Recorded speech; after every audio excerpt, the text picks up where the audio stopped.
Bismillahirrahmanirrahim. Assalamualaikum warahmatullahi wabarakatuh.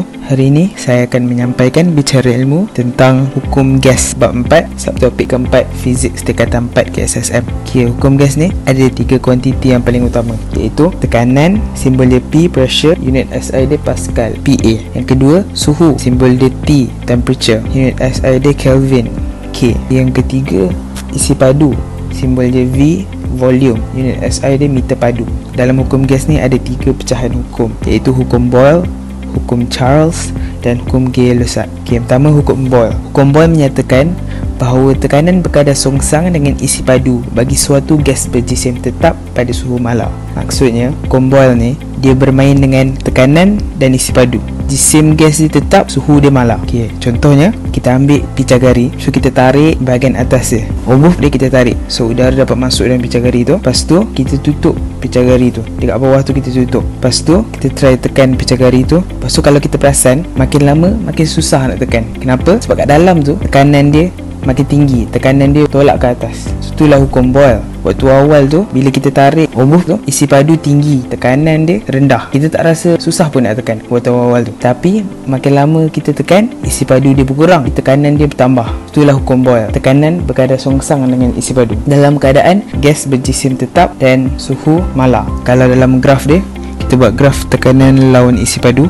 Graf dia bentuk macam ni, dalam bentuk formula P sama dengan K per V. K tu adalah pemalar. Kita boleh tukar bentuk dia jadi PV sama dengan K. Dalam hukum gas ni, biasanya kita akan bandingkan 2 situasi, keadaan awal dengan akhir. So keadaan awal ni, sebelum picagari tu ditekan, P1 V1 sama dengan K. So keadaan akhir dia P2 V2 sama dengan K. Kita samakan dengan K sebab dalam tu gas tu kita tak tukar, suhu pun tak tukar, so dia malar. Maka P1 V1 sama dengan P2 V2. Okay, kita ambil satu contoh soalan. Udara di dalam sebuah picagari tertutup mempunyai isi padu 60 cm padu dan tekanan 108 kPa.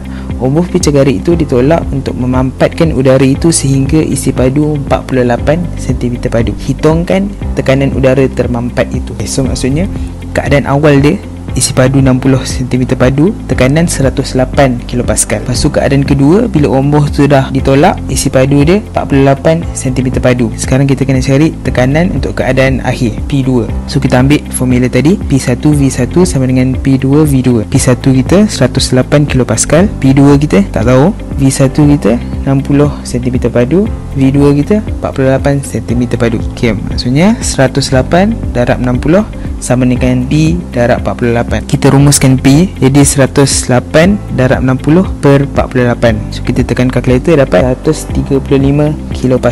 Okay, seterusnya hukum Charles. Hukum Charles menyatakan bahawa isi padu adalah berkadar terus dengan suhu mutlak bagi suatu gas berjisim tetap pada tekanan malar. Maksudnya hukum Charles ni dia bermain dengan isi padu dengan suhu mutlak. Sebab bentuk graf dia, kalau nak tulis dalam bentuk formula dia, V sama dengan KT. V isi padu, K pemalar, T suhu mutlak. Kita boleh tulis dia V per T sama dengan K.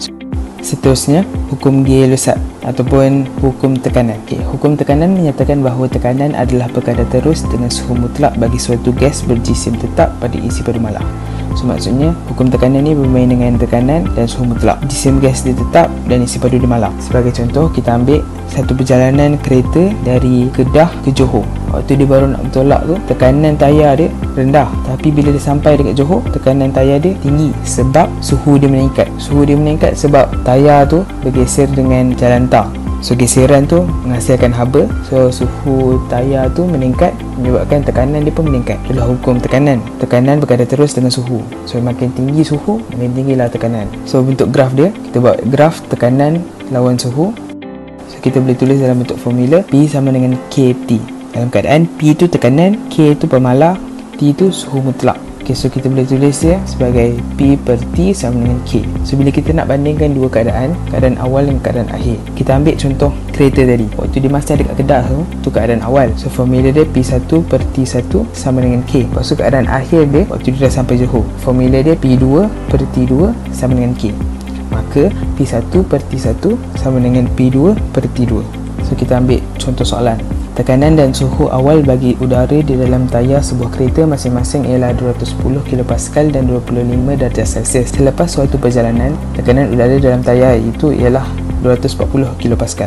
Hitungkan suhu udara di dalam tayar itu dalam darjah Celsius. Okay, so kita senaraikan dulu maklumat yang kita ada. P1 sama dengan 210 kPa. T1 dibagi 25 darjah Celsius. Kena tukar jadi unit Kelvin sebab dia nak kira suhu mutlak. So 25 tambah 273 sama dengan 298 Kelvin. So P2 sama dengan 240 kPa. T2 yang kita nak cari, kita ambil formula tadi, P1 per T1 sama dengan P2 per T2.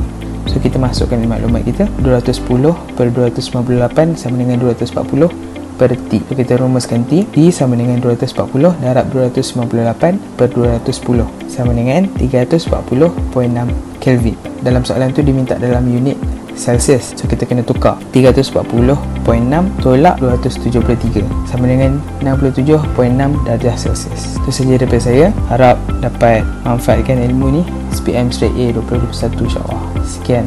Assalamualaikum warahmatullahi wabarakatuh.